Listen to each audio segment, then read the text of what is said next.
एक रोज बिपिन खेतों में काम करके थका हारा घर लौट रहा था। रास्ते में उसे तेज प्यास लगी तो वो पास में बहती नदी में पानी पीने चला गया, लेकिन वहाँ उसकी नजर एक लड़की पर गई जो नदी किनारे बेहोश पड़ी थी। अरे ये क्या, ये लड़की कौन है? अरे उठिए, सुनिए, ए लड़की। कुछ ही देर में वो होश में आ जाती है। अरे कौन हो तुम, और इस नदी में कैसे डूब गई? हम घोड़े पर थे और वो हमें और कुछ याद नहीं। हम कौन हैं और यहाँ कैसे आए? ए भगवान, लगता है ऊंचाई से गिरने के कारण तुम अपनी याददाश्त भूल गई हो। जवान लड़की है, यूं अकेले छोड़ना ठीक नहीं। एक काम करता हूँ, घर ले चलता हूँ। अब माँ ही बताएगी कि क्या करना है। बिपिन उस लड़की को घर ले आता है और अपनी माँ को सारी बात बताता है। कोई बात नहीं, जब तक इसकी याददाश्त वापस नहीं आ जाती ये हमारे साथ यहीं रह लेगी। तुम्हारा नाम क्या है बेटी? ये सुनकर वो लड़की अपना सर खुजलाने लगी। ओहो, मैं भी कैसी बुद्धू हूँ, ये भूल ही गई कि इसकी तो याददाश्त ही चली गई है। चलो कोई बात नहीं, आज से हम तुम्हें अंजना कहकर बुलाएंगे। बताओ कैसा लगा नाम? बहुत अच्छा नाम है माँ। अब मैं आपको माँ कह सकती हूँ? हाँ, क्यों नहीं बेटी। चलो इसी बहाने मुझे भी सहेली मिल जाएगी। तुम ना मेरे साथ मेरे बिस्तर पर ही सोना। पता है, माँ और भैया तो नीचे चटाई पर सोते, लेकिन मैं बिस्तर पर ही सोती हूँ। हाँ वो तो ठीक है, लेकिन घबराओ मत बेटी, हम गरीब लोग हैं लेकिन ईमानदार हैं। यहाँ तुम सुरक्षित हो। अंजना अब उस घर में उन लोगों के साथ ही रहने लगती है। ऐसे कुछ दिन बीत जाते हैं। अंजना को घर के कामकाज नहीं आते थे, लेकिन धीरे धीरे उसने वो सब सीख लिया। ऐसे ही एक रोज, वैसे भैया माँ कह रही थी कि अब उनसे घर का कामकाज नहीं होता, इसलिए वो अब इस घर में बहू लाना चाहती है ताकि उनके काम में मदद हो सके। तो उन्होंने तो कमला काकी को बोल दिया है तेरे लिए लड़की ढूंढने के लिए। क्या? लेकिन क्यों? क्यों मतलब, उम्र देख अपनी, कब करेगा शादी? बच्चे क्या बुढ़ापे में जनेगा? और कल को छोटी की शादी भी करनी है। अब बहू घर में आए तो बेटी को विदा करो, नहीं तो मैं तो अकेली हो जाऊंगी ना। ऐसे कैसे अकेली हो जाएंगी? मैं हूं ना आपके साथ। हाँ, लेकिन कल को तेरे रिश्तेदार तुझे ढूंढते हुए आ गए तो तू भी चली जाएगी, फिर मेरा क्या? इसीलिए मैंने एक लड़की को पसंद किया है। तू उसे देख ले बिपिन, क्या पता तेरा मन बदल जाए और तू शादी के लिए हाँ कर दे। नहीं माँ, अब मुझे कोई पसंद आ ही नहीं सकती। अरे लेकिन एक बार देख तो ले। वो अंजना को उसके सामने ले जाकर कहती है, बोल पसंद आई लड़की? माँ तुम सबसे अच्छी माँ हो, मेरी प्यारी माँ। बस, जब दोनों एक दूसरे को पसंद करते ही हो तो अब इस रिश्ते को नाम दे दो। सबकी रजामंदी से उन दोनों की शादी हो जाती है। अब अंजना बिपिन की पत्नी बनकर उस घर में रहने लगती है। बिपिन खेती बाड़ी करता था, जिससे उसकी थोड़ी बहुत ही कमाई होती थी, जिससे उनके घर का गुजारा मुश्किल से चल पा रहा था। माँ जी, गांव में बंशी काका है ना, वो बड़े ही सस्ते दाम में अपनी पुरानी सिलाई मशीन बेच रहे हैं। सोच रही हूँ हम वो खरीद लें। मैंने कमला काकी से सिलाई करना सीखा था, कुछ कपड़े सिलकर बिपिन जी की मदद हो जाएगी। ठीक है बहू, मेरे पास कुछ पैसे रखे हैं, मैं उनसे खरीद कर ले आती हूँ। सरला अब जाकर उससे वो मशीन ले आती है। भाभी ऐसा करो, सबसे पहले आप मेरे लिए सूट सिल दो। 2 दिन बाद मेरी सहेली सीमा की शादी है, उसमें पहनने के लिए मेरे पास कुछ नहीं है। अंजना अपनी ननद के लिए बहुत ही अच्छा सूट सिलकर तैयार कर देती है, जिसे पहनकर उसकी ननद अपनी सहेली की शादी में जाती है, जहाँ सबकी नजरें उसके सूट पर जाती हैं। तेरा ये सूट क्या कमाल का सिला है, ऐसा लग रहा है किसी बहुत बड़े डिजाइनर से बनवाए। कहाँ से सिलवाया इसे? इसे तो मेरी भाभी ने सिलाया। तुम चाहो तो मेरी भाभी 200 रुपए में तुम्हारे लिए भी ऐसा सूट सिल सकती है। अच्छा ठीक है, मैं फिर कल ही आती हूँ नाप के लिए। अंजना के हाथों में कमाल का हुनर था, वो बहुत ही खूबसूरत डिजाइन का सूट बना देती है और इसी तरह अब और लोग भी उसके पास कपड़े सिलवाने आते हैं, जिससे उसकी ठीक ठाक कमाई होती है। ऐसे ही एक रोज, सुनो सुनो सुनो, इस गांव में एक ड्रेस कंपटीशन होने वाला है। उसमें भाग लेने वाले को इनाम के तौर पर पूरे 1 लाख का इनाम मिलेगा। सुनो सुनो सुनो। अंजना उस कंपटीशन में भाग लेती है, जहां वो ये प्रतियोगिता जीत जाती है। उसकी फोटो अब अखबारों और टीवी पर भी आती है। तभी एक बहुत बड़ी कोठी में बैठकर टीवी देख रहे एक अमीर आदमी की नजर उस पर जाती है। अरे, ये तो मेरी रिद्धिमा है। ये जिंदा है? वो आदमी जल्दी से उस गांव में पहुंचता है। अपने पिता को सामने देखते ही अंजना बेहोश हो जाती है और जब उसे होश आता है तो उसकी याददाश्त लौट आती है। पापा, पापा। मेरी बच्ची, तू ठीक है ना? बहू, ये कौन है? ये मेरी बेटी रिद्धिमा है। हम राजस्थान के रजवाड़ों के खानदान से हैं। हम राजा वीरभद्र और ये राजकुमारी रिद्धिमा है, जो विदेश से फैशन डिजाइनिंग करके लौटी थी। लेकिन ये हमारी इकलौती संतान है और हमारे मरने के बाद सब इसी का होना था। इसलिए कुछ लोगों को ये बात अखर गई और मेरी जायदाद हड़पने के चक्कर में उन्होंने रिद्धिमा की जान लेनी चाहिए। उस रोज भी ये हमारे शाही महल से घुड़सवारी करने के लिए निकली, लेकिन हमें पता चला कि इसके पीछे कुछ गुंडे पड़ गए और अपनी जान बचाते हुए मैं उस घोड़े पर भाग रही थी कि कब सामने खाई आ गई, मुझे पता ही नहीं चला और मैं उसमें गिर गई और मेरी याददाश्त चली गई। फिर मैं बिपिन जी से मिली और ये मुझे अपने घर ले आए और मुझे ये नेक दिल परिवार मिला जो मुझे बहुत ही प्यार करता है। इसका मतलब मेरी भाभी राजकुमारी है? हाँ बेटी, ये एक राजकुमारी है। रिद्धिमा बेटी, तेरी शादी हो गई। तू मेरी इकलौती संतान थी। मेरा कितना मन था अपने हाथों से तेरा कन्यादान करने का, तुझे विदा करने का। बहन जी, अगर आपको ऐतराज ना हो तो मैं फिर से अपनी बेटी की शादी करना चाहता हूँ और इसे अपने हाथों से विदा करना चाहता हूँ। जैसी आपकी मर्जी भाई साहब, मैं एक पिता के अरमानों का गला नहीं तोड़ूंगी।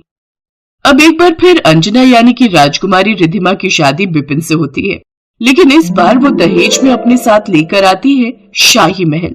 जी, बिल्कुल सही सुना आपने।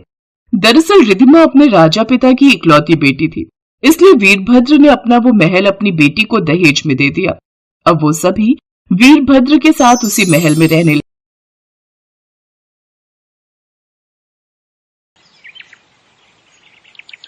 मनीष एक ऑटो रिक्शा चलाता था। जब वो 15 साल का था तब उसके पिता का देहांत हो गया। इसी कारण मनीष को ही घर की जिम्मेदारी उठानी पड़ी और कॉलेज की पढ़ाई छोड़कर पिता की ऑटो चलाने का काम मनीष ने संभाल लिया। मनीष की बड़ी बहन सुलेखा की शादी में जो उसके पिता ने कर्जा लिया था, उसे उतारने के लिए मनीष ने अपना घर भी बेच दिया और माँ के साथ किराए के घर में रहने लगा। मनीष की बड़ी बहन अपने ससुराल में खुश है। इस बात की उसे बहुत तसल्ली है। माँ, सुलेखा दीदी का मेरे मोबाइल पर फोन आया है। तुम बात कर लो, फिर मैं ऑटो लेकर काम पर निकलता हूँ।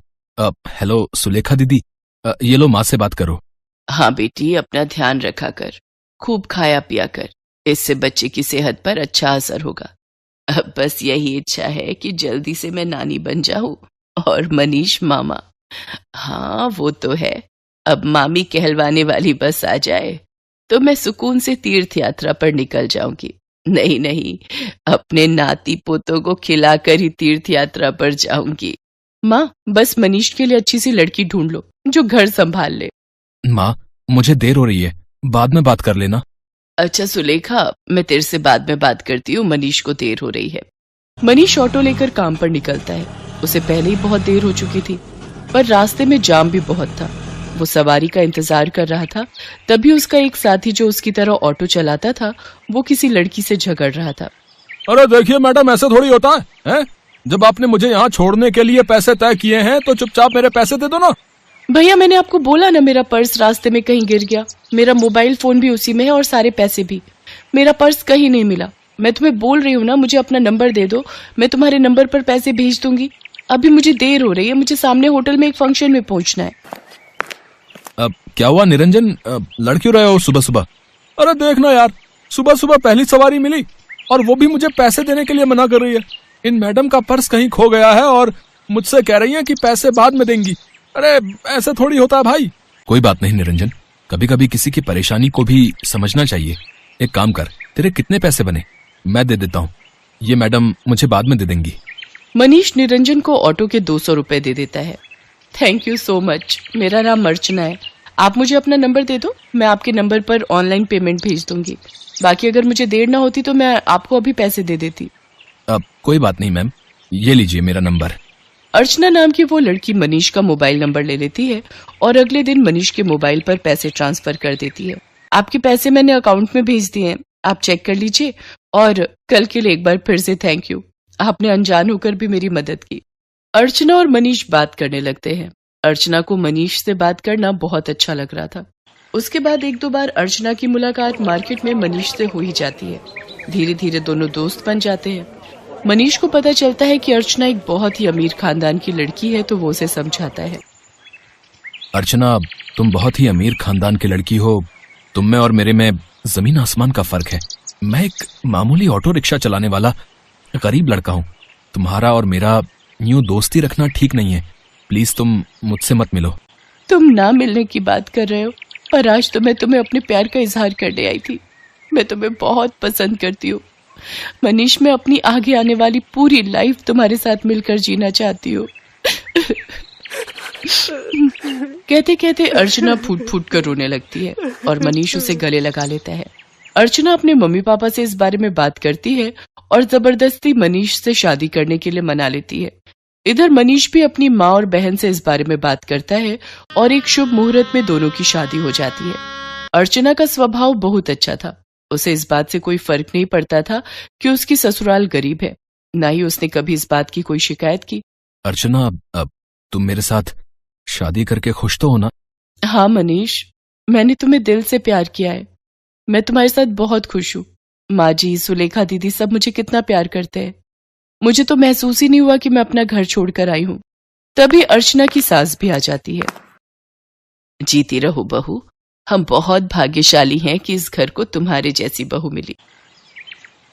अर्चना भाभी, ये देखो, मैं आपके लिए नई साड़ी लाई हूँ। आज आप शाम को कीर्तन में यही पहनना। सुलेखा दीदी, ये साड़ी तो बहुत सुंदर है, ठीक है, पर एक शर्त पर। आज आप मुझे खुद तैयार करोगे, प्रॉमिस? अर्चना की बातें सुनकर सुलेखा की आंखों में आंसू आ जाते हैं। उसने कभी सोचा ही नहीं था कि उसे इतनी प्यारी भाभी से इतना प्यार और सम्मान मिलेगा। सचमुच कुछ ही दिनों में अर्चना ने सबके दिल में एक अलग जगह बना ली। अब तो अर्चना के बिना कोई भी नहीं रहता था। सुलेखा के बेटा पैदा होता है। इधर अर्चना भी गर्भवती हो जाती है। अर्चना के मां बनने के बारे में जब उसके मम्मी पापा को पता चलता है तो वो उसे मिलने के लिए उसके ससुराल आते हैं। पर अर्चना का घर देखकर दोनों ही मुंह बनाने लगते हैं। अर्चना, तुम अपने मम्मी पापा के पास बैठो, रसोई से चाय और नाश्ता मैं ले आती हूँ। क्या बात है अर्चना, तुम इस हालत में भी घर के काम खुद ही करती हो? तुम्हारे घर में कोई नौकर चाकर नहीं है क्या? कैसी बातें करती हो ललिता तुम जानती भी हो तुम्हारी बेटी किस घर में ब्याही है। यहाँ 2 वक्त की रोटी खाने के लिए भी सोचना पड़ता है। एक टाइम की सब्जी दूसरे टाइम खाते होंगे ये भला क्या नौकर चाकर रखेंगे? नहीं पापा, ऐसी कोई बात नहीं है। माँ जी और मनीष ने तो मुझे कई बार कहा है कि मैं घर में कोई काम वाली रख लूं, पर पूरा दिन मैं घर पर होती हूँ, मेरा भी मन नहीं लगता। और फिर मैं तो कुछ भी नहीं करती, सारा काम माँ जी ही करती है, मुझे उठने ही नहीं देती। ये लीजिए चाय। अर्चना, तुम्हें ये समोसे बहुत पसंद है ना? मैं ये भी हलवाई से खरीद लाई हूँ, अपने मम्मी पापा को भी दो। नहीं, मैं ऑयली फूड कम खाती हूँ। और अर्चना, तुम भी ये सब मत खाया करो, तुम्हें इस टाइम में जूस फ्रूट्स ये सब लेना चाहिए। बहन जी, आप तो समझदार हैं, ये समोसे वगैरह ये सब बहुत नुकसानदायक है। मम्मी, आप मेरी टेंशन मत लो, माँ जी मेरा पूरा ख्याल रखती है। वो मुझे समय पर जूस फ्रूट दूध दही सब्जियां और सब कुछ खाने के लिए देती है। तभी अर्चना की ननद सुलेखा भी आ जाती है। अर्चना भाभी, मैंने डॉक्टर से अपॉइंटमेंट ले लिया है। कल सुबह 11 बजे आपको मेरे साथ चलना है, तो आपका चेकअप हो जाएगा और बाकी जो इंजेक्शन वगैरह। सुलेखा, तुम्हारा कौन से हॉस्पिटल में बच्चा हुआ था जिस डॉक्टर के बारे में तुम बात कर रही हो?